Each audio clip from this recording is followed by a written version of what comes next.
Welcome to Home Means, where the heart of Nevada comes alive. I'm your host, Heather Brown, and this is a place where we uncover the real stories behind the people who make our state extraordinary. From unforgettable adventures to everyday moments that shape us, this podcast is all about the voices, the faces, and the experiences that make Nevada truly unique. Let's dive in and get to the heart of what home means. I'm excited today for another episode of Home Means, and we have the founder and CEO of the Nevada Independent, Jon Ralston. Thanks for inviting me, Heather. I really appreciate it. Yeah, I really appreciate you taking some time to sit down with me. I know you get an opportunity to sit down with a lot of really incredible people, so I feel very honored to get the opportunity to talk to you today. It's my pleasure. So you've spent decades watching and questioning and really explaining Nevada to all your listeners. When you step back from it all, what keeps you interested in this state? You know, that's such a great question. It really is. And I never get asked that question. So I appreciate it even more. You know, I knew nothing about politics when I first started covering politics, which is more than, about 40 years ago now, dating myself. And I just stepped into it. And the great thing about it is it's very serious business on one hand. It's a game. As a lobbyist once told me, it's the only game for adults, and in another way. And it's different every day. There's something different every day. And as you know, and the name of your podcast reminds me, Nevada is such an unusual, weird, fun, crazy, infuriating, enlightening place that every day is different covering politics here. And I've had so many great memories of covering it here. And I've met so many great people in both in elective office and outside of elective office and other media outlets. I've been lucky enough to do some national stuff that I can't imagine that I should have done anything else in my life but this. Yeah, I really like that answer because it is Nevada. That is what makes this interesting. It's all the quirkiness. It's all of the, we're the wild, wild west at our heart, but we're growing at such a rapid pace that we have to keep up. But also our politics is kind of behind. And we'll kind of get into a little bit more of this. But if I can just add to that, Heather, if you don't mind. When I came to Nevada in 1984, it was my first job after getting a master's in journalism from Michigan, and I thought I would be here for a couple of years. This is a very familiar story. At most, I wasn't going to stay in Nevada. I was raised on the East Coast, and I just fell in love with the place, and I was covering night cops. That was my first job, and then I got thrown into the county commission beat, which is where I really cut my teeth in covering politics, and that was a great place to do it, by the way. And opportunity just kept knocking, and I've been so fortunate to have such a great career here. I've never looked back, and that only being here for 2 years is now more than 4 decades ago. So I have absolutely no regrets, which is a great thing to feel. Yeah, I actually hear that so often, that this was just a blip. This was meant to be a stop. And then something about the connectivity and the stickiness really just made this feel like home, and people just never left. And we're grateful that you felt that, because I think you have really helped me as, a young student understand Nevada politics and question things a little bit differently. And so I know my trajectory would have been much different without having some of that coverage to lean on. A lot. Yeah. In fact, I don't expect you to remember this, but 18 years ago, I had this idea that I was going to get a hold of your assistant and see if you would come. I have an assistant? Well, tell me, did I ever have an assistant? No, I'm getting to that. But in my 18-year-old brain, I was like, I'm gonna call his assistant, and we're gonna try and see if he'll come and moderate a debate on UNLV's campus. And so I went to the Google machines, found a phone number for you, which I assumed was your office, and I picked up the phone and you answered it. And I have to tell you, in that moment, I was like, he answered it. Oh, and you were so generous and kind. You said yes immediately, and you came and moderated our debate on campus. And it was one of my first political events that I had ever organized. And I've never forgotten how cool that was for me as a young kid, being like, wow, I got to just got him on the phone and he just said yes. So it really has meant a lot. That's so sweet. Yeah. And it's really flattering. I appreciate it. I have a vague memory of it, but I can't say I have a vivid memory of it. I mean, I'm sure you've moderated so many debates. So. It's one of my favorite things to do, as a matter of fact. Yeah. I mean, over the years, moderating debates, talking to politicians, obviously you've seen Nevada through many different political eras. And I'm curious what we've kind of talked about, like, you know, it's this stickiness that keeps people here, but we've changed. And I'm curious what about Nevada has changed. Has it just been policy, or has it been kind of like, you know, I don't know, is it maybe like the growth and trajectory? Like something has had to have changed. And I'm curious what your that perspective would be. Well, one of the interesting things about Nevada, I mean, the biggest change, of course, since I got here in 1984 has been the growth, which has just been absolutely explosive. And it's changed the kind of makeup of the electorate, makeup of the residents here, and maybe changed some things in that way too.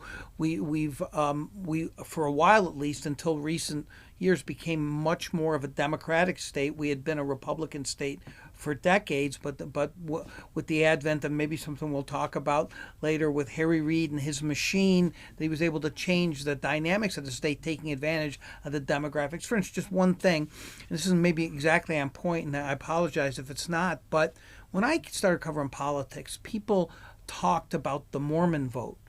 Because it was very important back in the 80s, especially in Republican primaries. But you know what no one ever talked about was the Hispanic vote, which is what everybody talks about now, because it's about 30% of the population, 25% of the electorate perhaps.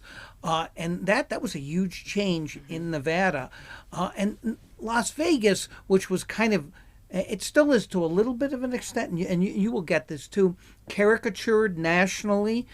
It was much worse then. Like, people would ask me after I told friends I moved to Nevada, which hotel do you live in, and that kind of stuff. But Las Vegas has evolved over the years to become a real melting pot and a real mirror of America in many different ways. Sure, we're different. You can't go into a 7-Eleven anywhere else and see a slot machine, perhaps, but it's still, there are normal people who live here, and that was my biggest fear, by the way, when I moved here. Like, I thought all of Las Vegas was the Strip as well when I went before I came and took my first job here. But one of the interesting things is that the more it's changed, the more it's stayed the same politically, in the sense of the concentration of power, because there is one dominant industry. I mean, there's the casinos and then there's everybody else. That has not changed that much. It's changed a little bit, and power has become more diffuse in some ways. But generally, it's as the Strip goes, economically and politically, that's how the state goes. That's interesting. I mean, you know, I've heard this my entire adult life about having to diversify the economy and how important that is. And I kind of remember when I was starting to study, I was a political science major, I was starting to study, you know, how politicians use campaign things, and do they actually take them into, that was very interesting to me. And I saw this diversify our economy as like a sexy political campaign thing, but then nothing happened. And now as an adult, I'm realizing that, like, it's maybe not because the individual didn't actually believe in what they were saying. It's the bureaucracy and it's the other powers that be that get in the way. And I always am curious, like, are we ever going to get in front of, you know, the bureaucracy and actually, you know, diversify our economy so we can, you know, it's always just curious to me. It's a excuse me, it's a really smart question, and the background that you provided, your perspective, really sets it up well, because it's an illusion. You know, the dominance of one industry is very difficult to change, because for obvious reasons. And there have been attempts. You know, there's a mini Silicon Valley up north, right? In Reno. There's, to some extent, may rest in peace, Tony Hsieh tried to do some things in downtown Las Vegas. And the governor's office of economic development has done some things as well. I mean, one thing that's dramatically changed, and it's changed the outlook of some people and maybe the way people look at coming here, is, and I give credit to a guy I was very critical of when he was in office, Mayor Oscar Goodman, who said we need to be a major league sports city, And we're a major league sports city now. We're about to have a baseball team to add to the football, and WNBA, we have champions, and hockey, we have champions, and we're going to get an NBA team soon. And Las Vegas having all those major sports was unthinkable when I moved here. And so that has changed in terms of how people think maybe about moving here or bringing their businesses here. But we're still Nevada. And so I still think that it's a bit illusory to think that we can diversify the economy enough to really change things, which of course has created a very narrow tax base and made real changes, I think, hard to do. There have been minor incremental kinds of things, business taxes, but not major expansion of that tax base. Yeah, I mean, and this is a little off topic, but I'm really hoping. I've heard inland port floated for how many years? If we get that second airport, I think these are these are major investments, but I think that changes the type of business we can go after. I think that's absolutely right. It may be when you're my age when that finally happens, but it's going to be slow. And maybe you, whoever succeeds you 50 years from now, sitting on this podcast, will say, looking back 50 years, I never would have imagined we'd have this other airport and other things would have developed. But I still think it's a long way off. Yeah, I tend to agree. So I want to talk a little bit about Nevada is often seen as unpredictable. I lived on the East Coast for several years, and the way they talked about it was like, oh, it's a purple state, it's the wild, wild west, and I think your book would lead me to think that you agree with me that Harry Reid changed how we are perceived as a state. But I am, from your perspective, do you think that we are unpredictable? And are there actual patterns that people maybe just don't understand? Are you talking about unpredictable on how we'll vote in presidential elections, unpredictable politically generally? What are you referring to? I think the fact that we've always reinvented ourselves. We went from there's no way we could ever have sports to now we're a sports and entertainment capital.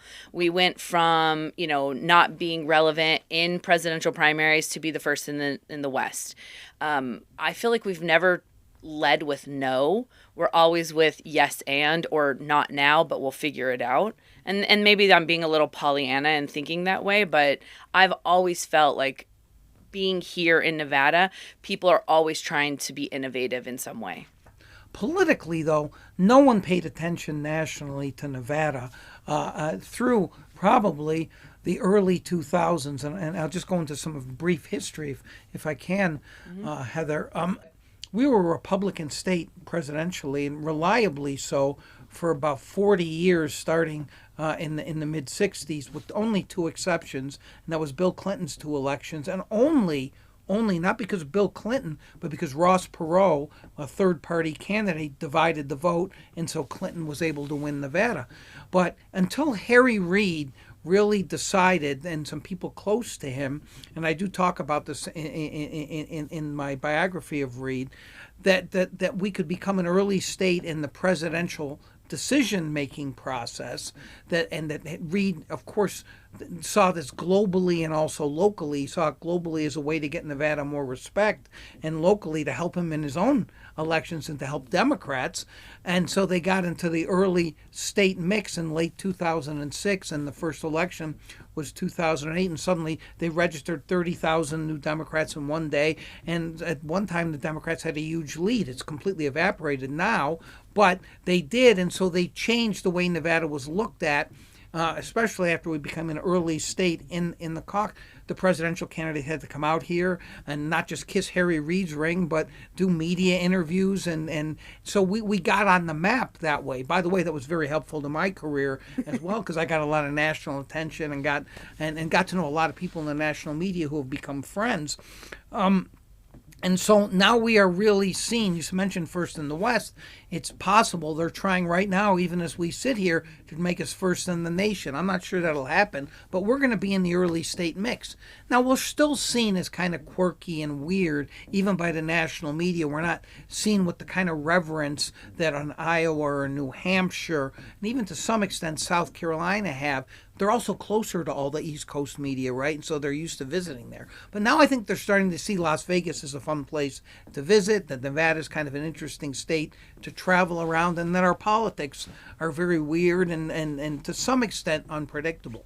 Finally, I've probably gone on too long, but the biggest change now that since I've covered politics in Nevada is what's happened over the last few cycles, which is the explosion of non-partisan registration, which has mostly been occasioned by a motor voter law that the legislature passed a few sessions ago, that even if you're just going to get your license renewed and you couldn't care less about government or voting, you are and you don't register there, you are defaulted.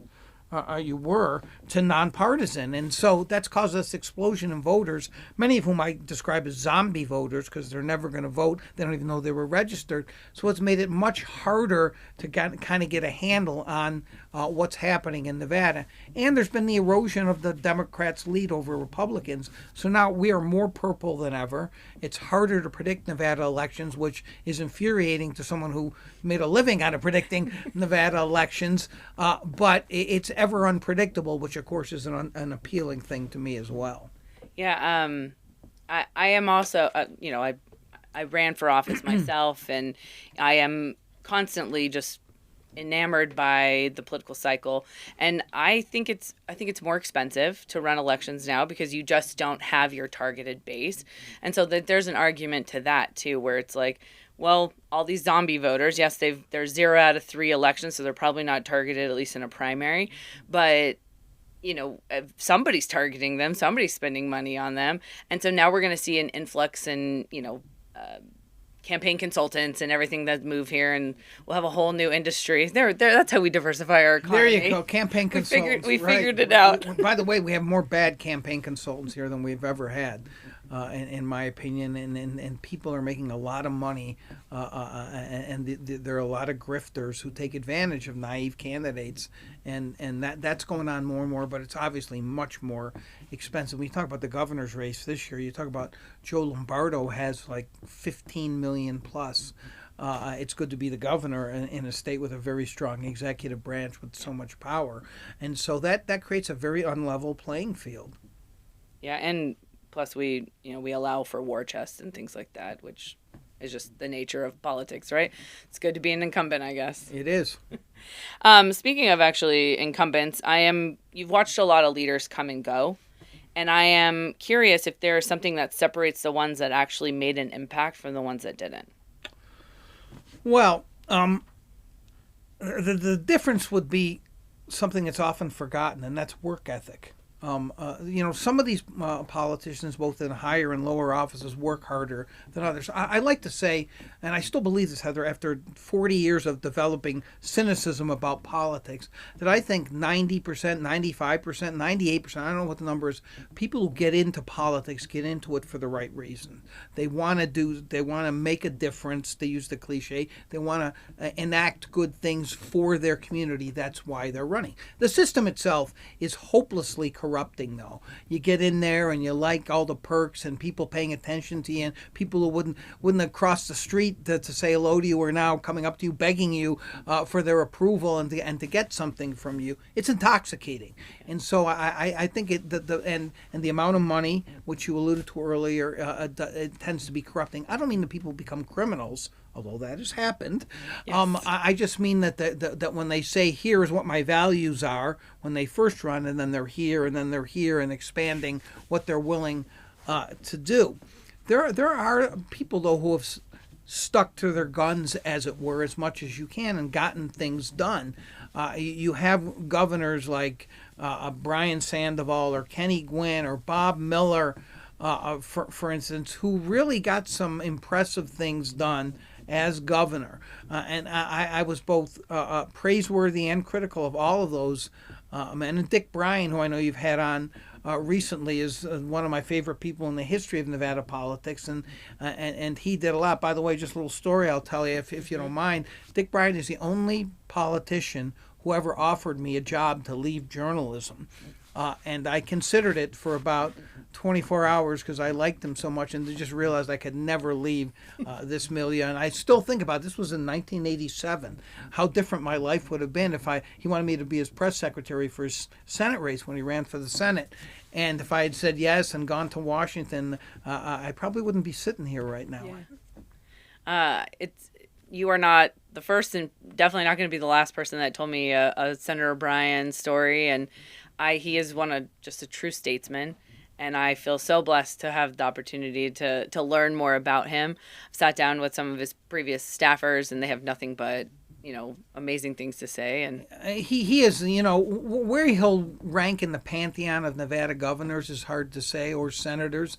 But just as being one of the smartest, one of the funniest, he's got a great sense of humor, and he also has this encyclopedic knowledge of Nevada history and of Nevada geography. When I moved, and I told him where I moved. Oh, he said, that's between this street and this street. And did you know so-and-so lives on your street? I mean, it's crazy the kind of memory the guy has. Yeah.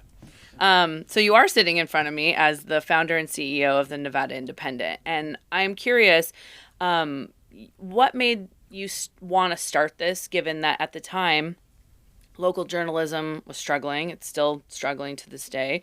But why did you think it needed to exist? That's a great question, and I'm proud to say that we're in our 10th year now. I still can't believe it. It's been quite a roller coaster ride. But why did I decide to start it? So this is a euphemism that you may get and some may not, but I'm going to leave it as a euphemism. When my last television show ended, I thought about what I wanted to do next. And I thought I was old enough and experienced enough, this is in 2016, to maybe do what I kind of dreamt about doing, which is start my own news organization. It was kind of a perfect storm. I don't like that phrase, but it was really. Sheldon Adelson, the late Republican megadonor, had just purchased the RJ. The Sun was not what it used to be. And I thought that there was a real vacuum in local media that could be filled. I liked the nonprofit model, which was in its nascency back then. And I decided that this is what I want to do next. I think there's a void to be filled here. There was the polarization that exists today in Washington and almost every state was just starting to come to the fore back then. And people, distrusted the media then. They distrust it even more now. I wanted to create a, in-depth, fact-based, down the middle kind of a nonprofit, transparent media organization. And so it was a leap of faith. I went to a good friend of mine by the name of Elizabeth Thompson and took her to dinner to pitch her on being my number two because I knew I needed a reliable number two. And I'd like to say that she was excited about the prospect and agreed to do this before the hors d'oeuvres came. So, and then I decided I was going to go out and find the three best young reporters in the state, start small. I took them out to dinner and said, this is what I want to do. They all had jobs already. So I said, I can't ask you to make this leap of faith unless I can get this funded for at least 2 years because I want to give you some job security. It took me a while. After the election in 2016, I got those commitments. I hired everybody, and we built the website very quickly. And we launched in January 17th of 2017 on the eve of Brian Sandoval's State of the State speech. And it's been a whirlwind ever since. I'm proud to say we're now the only statewide news organization that we've gone from a staff of 5 people gathered around a kitchen table in Carson City to 24, I think it is, 23 or 24. But it's been hard, Heather. I like to tell people it's been the most exhilarating and most exhausting thing I've done. By the way, through this whole process, I've gained even more respect for what politicians do, which is going to strangers and say, please give me money. And I've had to do a lot of that. And I guess maybe the same shamelessness that I had as a reporter and columnist and TV host I brought to fundraising. But we've had some rough times, and we're not sustainable yet. We barely made it through COVID when donations dried up. 2 years ago, I had to make the most painful decisions of my entire career and lay off 4 people who, my wife hates it when I call the India family, but that's how I think about it. It was tough. Turned out to be better in the long run for the organization. They all, I'm happy to say, got jobs. But we're not there yet. I want to wake up one day and not have to go to my computer and click on my bank account and then the spreadsheet to see how many months of revenue I have to pay my employees. But I say this, it's not false modesty. I've said it a lot. It's the best thing I've ever done. And as you know, I've done a lot of things, and it's the one that has the least to do with me. Yeah, I had the vision to start it, and I've helmed it. But the team, these young reporters and the editors. And by the way, I have another talent that people did not know that I had. I want to tell you about, Heather, is that apparently I am a matchmaker as well, because two of those reporters I told you about that I took to dinner fell in love at the Indy, married at the Indy. They're now parents, and they're now co-editors of the Indy. Michelle Riley Rendell, Riley Snyder, and they're doing a phenomenal job, and I couldn't be prouder of them. You're building the next line of journalists for you. It feels good. It really does. I just hope we can keep it going for a lot longer. Well, I will tell you, I mean, I travel the state as well. The Independent is known as a trusted entity, and I think your events are wonderful, and I really appreciate that. You know, I went to something with Joan Ebert. You know, you're having a attorney general debate coming up. I think Mark Wahlberg, you did something like I've gone to a couple of them, and I like that they run the gamut of things. It's not just political. Education is important. We're ranked low, but people don't understand what education wins we actually have, and just the headlines are often misleading. And so I appreciated you bringing Joan up there, because we could actually do and hear from her what she's seeing at success, in the 5th largest school district. We're going to have some wins. We need to start celebrating those too. And I think these types of events help the audience have better talking points when they start to hear things that we can actually, kind of change the narrative from the ground up. I'm really proud of our events, almost above everything else. We've become known in the nonprofit journalism industry for doing events and then making them successful. And I give all the credit to my chief revenue officer, Megan Riley, who was just promoted to that job a few months ago, but was development officer before. She is the most amazing networker I've ever seen. She's gotten great sponsors, and I think we've picked good topics. And by the way, the governor, whatever anybody else thinks of him, has sat down with me for these events 5 times since he was elected in 2022, and he knows I'm not just going to be asking him how the weather is or how wonderful he is. He knows there's going to be some pointed questions, and he does it anyhow. I give him all the credit in the world for doing it. But I love doing our events, and I think we've created a climate for not just elevated discussions, but where people can come to these events and they can interact with people, whether it's the superintendent or the governor or U.S. Senator. We had Catherine Cortez Masto a few months ago up in Reno, which was a great event. And so I'm really, really proud of our events, and it's created a significant revenue stream for us as well. Yeah, I've been to 2 of those events with the governor, and he has just a good sense of humor. So when you're giving him tough questions, he is a good sport about it. And it's good for the audience too, because it's not just cookie cutter or, prearranged questions, and you can tell. And I think you both play off each other really well. I think that's right. Thanks. Yeah. So I know you're probably always looking to scale and grow. 23, 24 staff, that's huge. But what other topics would you like to spend more time covering?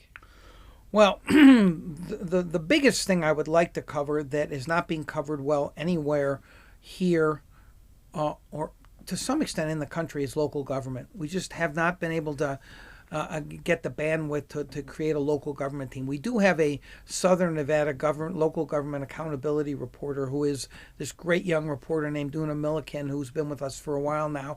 Just still trying to get her sea legs, but she's done some great stuff. But I would really love to have coverage of the county commission and not just and the councils, not just here in Southern Nevada, but in Northern Nevada and to some extent rural Nevada. But it's tough. As I said, we're not sustainable yet. We're not really hiring anybody, any new reporters right now. And there have been new funding opportunities in nonprofit journalism by major philanthropists who are providing grants, but it's competitive now. When I started the Indy, there were just maybe a few dozen max, maybe not even that many nonprofit journalism outlets. There are now hundreds, literally hundreds, which is great, but it makes the environment to get grants more competitive. Yeah, there's only so much money to go around, and when that pie gets split, when that pie gets split up, it makes it. It's hard. And we have amazing donors here in the state, but we are a smaller state, and so the money here is also limited. Yeah, so it's a very narrow fundraising base here in Nevada. So I want to, in addition to running the Nevada Independent, our state's only statewide entity, you were able to take some time to write this wonderful book. You've covered Senator Reid for years. When you wrote this book about him, The Game Changer, I'm curious, what made you think to yourself that this story needed to be told? So Harry Reid, he was the first big race I covered when I was thrown into the political beat in August of 1986. The primary then was in September, so it was really short notice, but that was his first race for the Senate. And when I first met him, I thought there is no way this guy has any chance to win this race. He had no charisma. He had the weakest handshake of anyone I had ever met, and he had no, he gave terrible answers to questions. And of course, that showed what a great pundit I was back in 1986, because that was the beginning of his 40-year career in the Senate. And through the years, we had a rocky relationship at times. He wouldn't talk to me at times. He tried to get me fired several times, and was successful. I discovered the last time he tried. But that didn't affect how I felt. I understood him pretty well. And that for him it was just business, and he had probably gotten a bunch of other people fired from jobs too, who he got mad at. But he was a fascinating guy because that outward, as I described in a column or two, as charismatically challenged guy, behind the scenes was just an incredibly sharp tactician and strategist, and ruthless and relentless, and just an incredibly complicated guy who I came to believe had been the most powerful politician in the history of Nevada. So, of course, I wanted to write a book about him. It's the only book I really wanted to write. Bill Raggio, who was a longtime legislator, I'd thought about doing too, because he was a fascinating, but not compared to Harry Reid, who was just a towering figure. But he didn't want to let me do the book. And I tried to get people close to him who I was close to lobby him on it. But suddenly in 2008, he came out with this autobiography that really was just like a hagiographic treatment of him. And people close to him said, this is not the real Harry Reid. You need to tell the whole story. There's only one person who can tell the whole story. So finally, this is a funny story. I'm probably going on too long again. I apologize, Heather. But in 2021, after he was out of office, he summoned me to his office. Where was his office after he was on at the Bellagio, of course, where he was working for MGM at the time, just down, his office just down from Brian Sandoval's, of course, because that's where all Nevada politicians go, I guess. But anyhow, and he says, John, you and I have something in common. And I said, what is that, son? We're both survivors. And because he had lost many races and come back and almost lost races, I wanted to say, no thanks to you, Senator, am I a survivor, since you've tried to get me fired so many times. But I refrained because I thought this was about the book and I didn't want to blow it. So I said something articulate like, yeah. And he said, I want you to do the book. I know I'm not going to like everything you write about me. Please don't attack my family or anything like that. But no restrictions. Let's get started. So I was thrilled, of course, and I told him I had to get a publisher first. And luckily, there was a lot of interest at Simon & Schuster, which is the gold standard. And I quickly got a contract with them. I got some great agents who were able to do that for me. And I started interviewing him in the spring of 2021. Now, unfortunately, he had been sick. He had gotten pancreatic cancer. He was in remission, but he was sick again pretty quickly, and he died about 6 months after I started doing this. We had 24 Zooms together, which were incredibly memorable. He was still pretty sharp, and even more lacked the self-editing mechanism, which I loved. And then I got to interview just dozens upon dozens of people, including senators whose doors he had opened for me, and his wife Landra, who often got mad at me as well, consented to 3 separate sit-downs and filled in some blanks to make the story richer. And most of all, Reid gave me access to his archive at the University of Nevada, Reno, which was a treasure trove that I had not anticipated.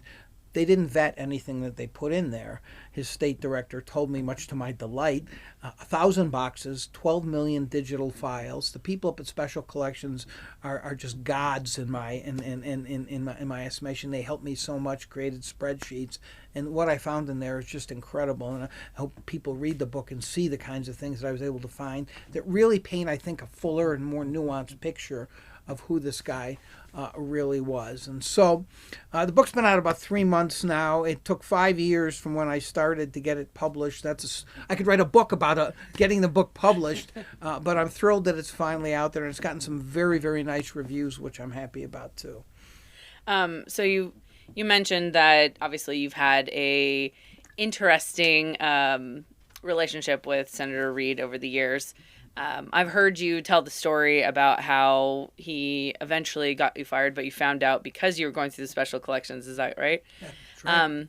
I find that to be really interesting that he was unedited as a he answered people and that was the answer.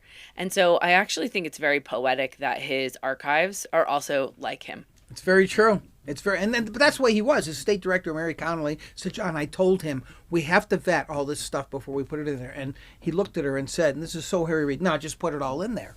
I'm sure he doesn't even know everything that's in there. And I am very sorry that, I found a lot of the stuff after he passed away. And I would have loved to have asked him about some of these documents. I mean, his redacted FBI files are in there, which he clearly requested. And for those people listening and watching who don't know, Reid was investigated by the FBI for a long time while he was the head of the Gaming Commission for taking money, for being tied to the mob, even though he had helped get rid of the mob here in Nevada. And so it's a fascinating story that could only have been filled in by some of those documents. That's interesting. And obviously he was curious. He wanted to know what they had, so they requested it. But I'm glad that we get an opportunity to now understand that too, because I'm sure that was not a comfortable time for him and his family. We did get to talk about that. It was a terribly harrowing time for his family. He was investigated by both the state and federal authorities. It was, because there were some mobsters in Kansas City who were talking about him under his nickname Clean Face, and that haunted him throughout his entire life. But especially during those investigations where if things had gone differently, I never would have had a book to write. Yeah, and his career trajectory probably would have been derailed. But non-existent, yeah. I am curious through this process. You obviously understood him well from covering him, but getting to peer behind the veil and getting all those Zoom calls, is there something that you learned about him that made you think about him differently? There is, as a matter of fact. There are probably several things, but most importantly, what I did not know about him is there was a really, really kind side to this guy that I always portrayed, and I think accurately so, as this Machiavellian, ruthless guy who would do almost anything to win. But I discovered that he wrote hundreds, maybe thousands of handwritten notes to people, whether it was his colleagues or staffers or friends, and through interviewing his staff, which you mentioned Dick Bryan's staff, there was no staff that was more loyal than Harry Reid's staff, and I knew a lot of them well and interviewed a lot of them, and their loyalty to him and their stories about his unexpected kindness. I did not know that's part of him, but it just added to what I always believed about him. I mean, all human beings are complex in some way, but this guy is one of the most complex guys imaginable. Helping an employee who was giving him wrong phone numbers, and she turned out to be dyslexic, and instead of firing her, he said, "It must be so much hard work for you to get where you are. Just keep trying." To the guy who, without any evidence, said that Mitt Romney didn't pay his taxes for 10 years. So there was a duality to Harry Reid that I hope is captured in the book. It's one of the reviews said it was an appreciative but critical biography, which I think is an accurate description of how I felt about him too. A guy who got me fired, but who I also appreciated what he was able to do. Yeah, I think a major theme, I've heard you talk about this, but also just the takeaway is that, he was a complex man. He had many sides. And his two things were that he was going to know the rules and do people favors. I think that's absolutely right. And No one knew the rules better. When he was whip, he was there from dawn until dusk and developing relationships and doing favors for his colleagues that would pay off for him later, whether it was passing Obamacare or getting the stimulus package passed when the economy was about to go under. And he did a lot of favors for people, whether it was his colleagues or his friends or his family. He did, and some of those favors were things that maybe others wouldn't have done, but he liked to say, "I did what no one else would do," and that was certainly true of him. Yeah, and he exerted so much leadership in so many different ways, and people can say, "Oh, he's disciplined. Oh, he was ruthless. Oh, he did all these things." But I am curious, I'm quoting you. You've said that there's never going to be anybody like Senator Reid, and but what can we learn from his leadership? Like, we've talked a little bit about how politicians come and go. Some of them have had good intentions. Some of them have, actually done good work. But I want to believe, similar to my story with Senator Bryan, there are things that politicians today can say, I might not ever get to be majority leader, but there are things that I can learn from him. And if you were going to talk to a brand new elected official who wants to do good, what do you think that they should learn? It's a great question again, Heather. I told you it took me 5 years from beginning to the end to get this book published. My original title for the book was Never Look Back, because that was what Harry Reid's whole ethos was all about. A guy who grew up in unimaginable poverty in Searchlight and was driven, was forged there and to some extent in Henderson during his high school days to just keep moving forward no matter what. He had a ton of setbacks in his life and in his career. He ran for the U.S. Senate in 1974 for the first time, had the race won and then blew it, and then thought it was a smart thing to run for mayor of Las Vegas 6 months later and lost again, cast into oblivion, but he never looked back. Now, he said he only had one regret in his life, which was voting for the Iraq War. Maybe he should have had a few other regrets. That's a different issue. But the fact that his indomitability, his work ethic, his willingness to see the long game always. He used to tell his staff after a big legislative loss, don't worry, we'll get him next time. This isn't over yet. And so, and even though there are some people who think that Harry Reid was totally unprincipled and had no core beliefs, I don't think that's a fair characterization. I think he acted in what some would say were unprincipled ways, but he believed in certain things. I think he believed in Obamacare. He believed that it should have gone even further. I think he believed in a public option. And so he'd be happy that the state has one now. I think that the lesson is that just if you lose, pick yourself up. If you get knocked down, pick yourself up. Just keep going. And I think he would say, get to know as many people as you can, because he did that. People have no idea the kind of network that he had. I mean, an obvious example was he had a sub-rosa relationship with Sheldon Adelson, who I mentioned earlier, and they were friendly, and they helped each other. And there was a lot of evidence of that, by the way, in the archives. And so those are the lessons I think that he would leave others.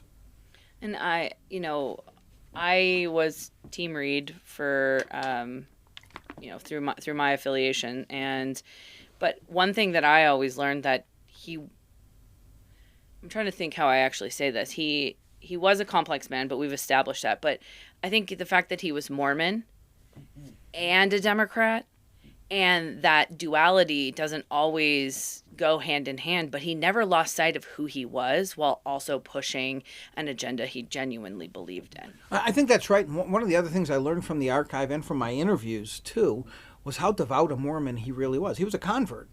He had no religion growing up. His family didn't believe in anything, and they kind of became Mormons by accident, he and Landra. But they both came to really believe in the religion, to be devout. And, this is a church that puts out statements occasionally against gambling. And this is the guy who's the senator from the gambling state. But more so, the other anomaly is that Harry Reid was very pro-life.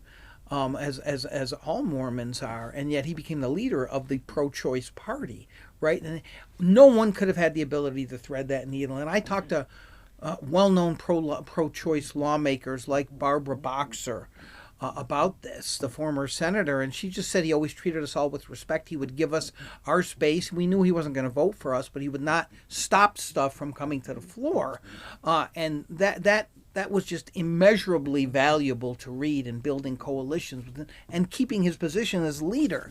Because if he had done things like killed debates on abortion, I don't think he would have been leader. That's really interesting how, I think some people, when I talk to some politicians, they'll say, well, my constituents elected me to do X, Y, and Z. And I take the belief of like your constituents elect you to represent them as a whole. So your beliefs mirror what the majority of people wanted, but this is a really good example with pro-choice and being pro-life. He understood that stopping the debate wasn't going to be good for the party he represented and also just for decency and debate. And I think that is an important, it's navigating the world, right? Like your beliefs are not in absolute. It's welcoming and having this debate, and something we've kind of lost as a society. Actually. Well, you're absolutely right. And representative government means you're electing someone who you think shares your beliefs or most of your beliefs. But once you elect them, their job is to make their best judgment based on more facts than you have as just a regular person. And of course, Harry Reid changed during his career on certain issues, like immigration, where back in the early 90s he sounded like Donald Trump or Ted Cruz, and then became a huge backer of Dreamers, and his relationship with maybe the most prominent Dreamer in the country, Astrid Silva. I wish I could have written a whole chapter about that, but I didn't have room. But she's a remarkable person, and he changed both because of his personal experience and pragmatically. As Nevada changed, he changed. And I think what I hope to do in the book, and I think some people who have been here a while picked up on this, is show how he changed with Nevada, and it's also kind of a story about how Nevada changed during Harry Reid's lifetime, and it has, as we talked about earlier. And so, and he used to say when I talked about, well, you flip-flop, and he says, you call it a flip-flop, but anyone who is intellectually static throughout their entire life and isn't open to other perspectives. Gay marriage is another classic thing, which his religion would have prevented him from ever supporting, perhaps, and then he eventually ended up speaking at one of his gay staffers' wedding, and very movingly from what I understand. So he was willing to change, not just for political reasons, although there was that, but also because I think he was sincerely affected by people he respected or loved. And I think maybe an additional point that people can learn from him is, it is okay to stand on principle, but it is also okay to have new information and change where you stand. For the whole society, did not want to talk about gay marriage, did not want, like when Massachusetts first made it, it was like, oh my God, Massachusetts. And then the Supreme Court just less than 15 years later made it the law of the land. And, but we changed as a society. And if your politicians are stuck, then they're not doing what they need to be doing, right? They need to listen to constituents. Right. I think this is a really interesting, because, people will just get headlines. People will just watch TikToks and they think they know something. But to your point, we want our elected officials to read the materials, to learn, to get more information, not just one-sided. And then they have to be able to articulate that, though. And I think that's maybe where Senator Reid was really good. He would just say what it is. He wasn't polished. He didn't try and, put a bow on things. He would just tell people, he would just give people answers. And I think it's, I struggle with this in my own trajectory. I want to come off as being, articulate. I want to come off but I also am passionate about things. And sometimes I just want to have a dialogue because things are important to have. And so I just think this is something that I'll definitely think more about as just an individual. And, I learned a lot about it in your book, just how he kind of approached life. So, well, I'm glad to hear that. And it is a nightmare for your staff to have no self-editing mechanism, because they never know what you're going to say, and they're much more concerned and much more jealous of protecting your image than you might be if you're a guy like Harry Reid. And he knew he caused his staff all kinds of problems. Calling Obama a light-skinned Negro and this kind of stuff, which Obama immediately forgave him for. I did a great interview with the former president about that. But And I think there is maybe a balance between how Harry Reid was and how the extremely polished politician who never says anything. But I'd rather politicians were closer to the Reid model than the other side. And I don't think people should go into politics unless they have the quality that you just said that you have, Heather, and that's being passionate about things. It's not enough to think, wow, looks like a neat thing to do, to have the title in front of my name and to go there and have people pay attention to me. What do you believe in? What do you want to get done? And I think that part of it's gotten worse. And I think you have worse people running at many levels of politics than you used to. And now I sound like the old guy saying "get off my lawn," but I wish some of these people running now would get off my lawn. I do wish that more people running for office understood the office that they were running for. That would be nice, right? As a baseline. Yeah. Yes, I want you to be passionate. Yes, I want you to, stand on principle, but also listen to the subject matter experts in the room and make a decision based off of that. I want all of that. But sometimes it confuses me by just listening, and I'm like, that's not actually what your job is, not even a little bit. And it's like, I also agree with that, but then you're in the wrong spot. You ran for completely wrong office. And it's hard to get excited about the growth or trajectory of something when the people leading it aren't always understanding of what their role and responsibility is. And I think that is just a baseline for politics today. And it is a frustration for me. And I'm hoping that there is a way that we can, find good people, because I do think people want to run for office. I think they don't know how. They, to your point, there's grifters out there that are just going to take everybody's money. But we are a citizen legislature. We are, the Board of Regents is part-time. The trustees are part-time. All of these elected officials are super part-time, and that also adds an extra layer of complication. So if they just know what their job is, what little time that they need to spend, it'll be maximized. And I just feel like we've got to get out of silos. Now I'm talking too much, but no, not at all. It's my soapbox. And I think it just brings to mind what I'm occasionally asked after I give speeches or I'm on panels, like, what would you say that someone should do before they run for office, if they want to run for office? And I say two things, and you've gotten into both. And one of them's minor, which is, know what the job is. If you're running for city council, know what those if county commission, if you're running for state controller, know what that job really is. And then the second thing, and this is much more important, decide what your values are, what you really believe in, and what lines you will not cross, and then hold fast to those. Doesn't mean you can't compromise on certain things you believe in broader topics like healthcare, the environment, the economy, but set lines that you will not cross and say to yourself, you will not move that line. I don't think most people who run for office go through that whole thought process, and they need to. And the better consultants, more responsible consultants, will put their candidates through that exercise, but the ones who just want to make money won't, and will tell them what to say. And will that get me elected? Yes, then I'll say that. And that's just awful. Yeah, because there's no substance. Because as soon as you get elected, then you have to go into governing, and without the substance, you're just running for election again. Yeah, I know some people will say, I can't believe a guy who's covered politics for 40 years is still this Pollyanna and thinks people might do this and everything like that. One of the reasons I've been able to, I think, be pretty successful covering politics is I'm sure I might be jaded. I don't see how you don't get jaded, but I've never become a pessimist or a nihilist about it. As I tell people, I'm the crazy person who goes up to Carson City every other year and still believes that they're going to do great things, and by the end I'm smashing my head against the brick wall. But still, you've got to continue to be optimistic, and it's really difficult now. In the times that we live in with all the polarization and the guy who's in the White House now, it's really, really difficult. But I think pessimism, depression, nihilism is just not options. And we don't want anyone like that running for office either. Yeah, I couldn't agree more. Okay, last question. So you've spent your career observing Nevada, its leaders, its growth, and even talking about its challenges. So when you think about it personally, what does home mean to you? I have to tell you, I thought one of the reasons that I wouldn't stay here long is I thought this is a really soulless place. It's There's just I can't say it's just there's nothing here. It's empty. It's hollow, and I can't tell you how wrong I was.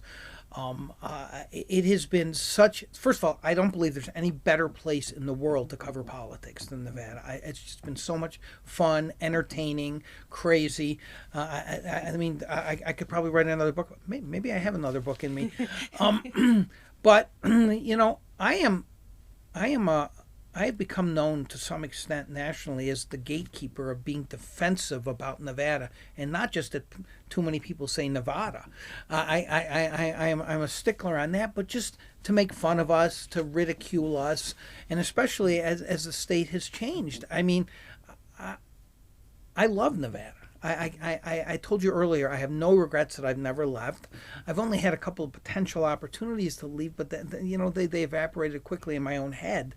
I just love the place, and I've had a great time here professionally, and I've raised a son here, and I'm raising my stepdaughter now, who's just an incredible human being, and I look at her and she's so smart, and she grew up in Nevada. She was born here, and she doesn't want to leave to go to school. But sorry, UNLV, I don't think you're in the running. But I believe in the place. I guess I believe that it has much more of a heart than I ever thought, and the people who are here long enough will realize that.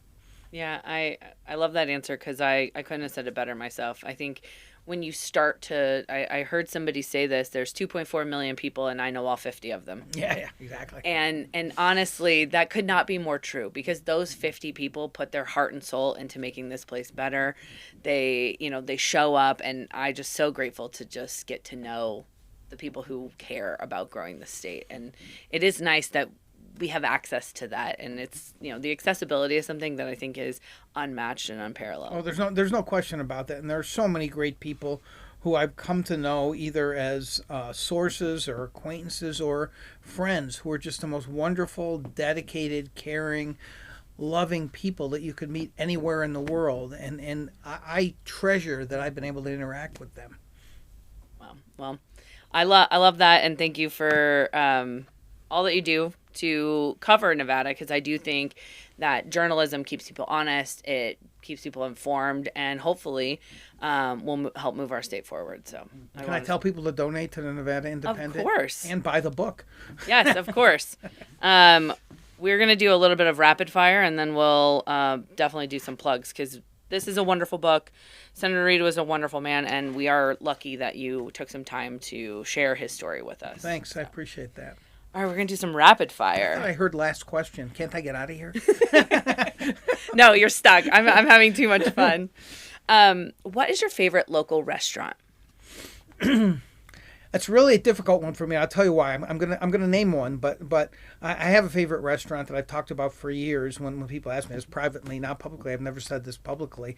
But when I got married about 5 years ago or so, I married a real foodie, and she has expanded my horizons and all that. So I do want to give just a shout out to the place that she helped me discover. I knew nothing about Korean food or Korean barbecue. She's half Korean. Mm-hmm. So Tang Tang Tang is one of the greatest restaurants. I don't know if you've ever been there. Okay. It's on Spring Mountain. But my favorite restaurant, I like to talk about this because I have great memories there, is Ferraro's, and it's just such a one. And I got to know Gino a lot, and he came on my show once and yelled at me about being too liberal, I think, and he does when I go to the restaurant too. But I just love that restaurant. But there's so many great restaurants that did not exist when I moved here in 1980, and there's so many great restaurants that my wife and I go to. But we go to Tang Tang Tang more than any other restaurant. I'll have to check it out. You should. What's a must-visit spot for newcomers? Must-visit spot for newcomers? That's a really good question. I guess Red Rock Canyon, because it's so spectacular. People don't think about that when they think about Vegas, and it's the opposite of the neon of the Strip, right? The dichotomy of... Yeah. So best outdoor activity? Well, I'm not much of an outdoorsman, I have to tell you, but... do you want what I would recommend or what my favorite outdoor activity is? Let's do both. Well, my favorite outdoor activity is walking my dog, I guess. That would be it. And what I mean, since I mentioned Red Rock, I guess I got to say go do the loop. It's so great. There's wonderful hikes up there. Yep. Totally. What's a hidden gem in Southern Nevada? Tang tang tang. Yeah. Do you have a go-to coffee shop? I do. It's a Starbucks near my house, and I will often meet people there just because I'm lazy and I don't want to go too far. What's your favorite place to unwind?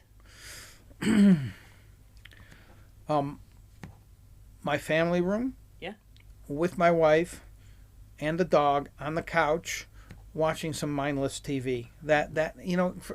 I work long hours and I read so much, and I try to read sometimes afterwards, like for fun, and I fall asleep too quickly, which is why I started listening to more books than reading books these days. But it's nice to just lie on our couch with the dog and my wife and just watch something on TV. What's the best view in the city? I'm not sure I'm an expert in this one. I've been to the top of the Palms. That's phenomenal. I've been to the top of the Stratosphere. That's phenomenal. Those are two of the better ones. I'm not sure if I'm forgetting any, but I don't get out as much as I used to. But those are great. What's your favorite thing to do on the weekends? Relax, sleep in, and this may surprise you, play poker. Okay. My wife is a professional poker player. She doesn't do it as much as other professional, and so most normal couples go out for a dinner and a movie. We go out for dinner and to play poker together in the casino, and that's fun. That is fun. For somebody visiting Southern Nevada, what's one experience that they should have? You got to go to the Sphere. You have to go to the Sphere. I thought it was all hype, and I couldn't be further from the truth. I've seen several concerts there now, and it's just spectacular. Nowhere else in the world. My brother, who I lives in Silicon Valley, came down and saw the Eagles with me, and he basically looked at me afterward and says, "Why would you ever go see a concert anywhere else?" Right? Like, the experience is so different, and he loved it so much that he brought his wife down, and we went as couples to see the Eagles twice. So you got to go to the Sphere. Yeah, I totally agree. And then last, most underrated perk of living in Nevada. So I grew up in Buffalo, New York. So I like that it doesn't snow here very often. To me, people don't talk about the weather in the summer and how oppressive it is. I've gotten used to that to some extent, although as you get older, you get less used to it. But, the fall and the winters here are great. 100%. East Coast, I did that winter. Quite frankly, I did that fall where it's super humid. No, thank you. I'll take our 120 degrees any day.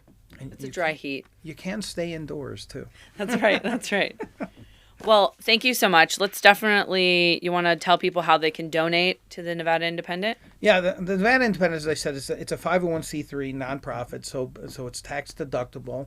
But what I'm really looking for is people, I'm not talking to major donors here. I want people who can give whatever they can afford every month. Give us $5 a month. Give us $10 a month. You can go on our website, and there's a big donate, support our work button. Please do it. Go on the site first. If you think it's worth it, you should do that. And as far as buying the book, you can get the book Barnes & Noble, other bookstores, Amazon. You can go on Simon & Schuster's website. If you want it, you can find it. Awesome. Well, thank you so much for taking some time. And again, thank you for everything you do to make Nevada honest, keep Nevada honest. That's so kind of you. I can't tell you how much I've enjoyed this conversation. Thanks for inviting me. We just had this chance meeting, right? And you said, come on my pod. Yeah. And I said, yeah, let's do it. And so thank you. It's been really enjoyable. I really appreciate you. I will say this. You, much like Nevada, are always a yes. You always lean in with yes. So thank you. I got to stop saying yes to certain things. But this, as Harry Reid would say, I have no regrets. Thank you. Thank you so much for listening and being a part of the Home Means community. If you enjoyed this episode, please subscribe, share with a friend, and check out our Nevada-inspired merch at homemeanspodcast.com. We'll be back soon with another story about the people who make Nevada feel like home. In the meantime, thank you for being part of the Home Means community.